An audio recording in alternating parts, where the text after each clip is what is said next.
तर चंद्रकांत पाटलांकडून सध्या पुण्यातील नुकसानग्रस्त भागाचा आढावा घेण्यात आलाय। चंद्रकांत पाटलांकडून पुण्यातील नुकसानग्रस्त भागाचा आढावा घेतला जातोय। म्हात्रे पुलावरती त्यांच्याकडून पाहणी केली जाते। दादा पाटील यांनी आत्ताच पूरग्रस्त भागाची पाहणी केलेली आहे।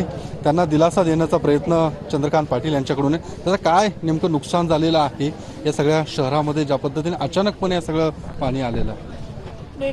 थोडंसं अचानकपणे म्हणता येणार नाही। दरवर्षी पावसाळ्यामध्ये मुंबई आणि पुण्यामध्ये, इकडे कोल्हापूर आणि सांगलीमध्ये एखादा तरी पाऊस हा पूर्ण जनजीवन विस्कळीत करून टाकतो। मुंबईतली ट्रेन बंद होते, मुंबईतल्या रस्त्यांवर पाणी येतं, तसंच पुण्यामध्ये होत असतं।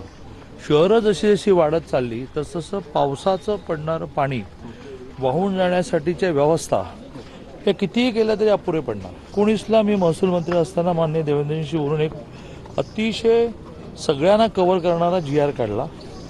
21च्या पुरामध्ये माननीय राजू शेट्टीजींनी एक लाईनची मागणी केली की 19चा GR इम्प्लिमेंट करा।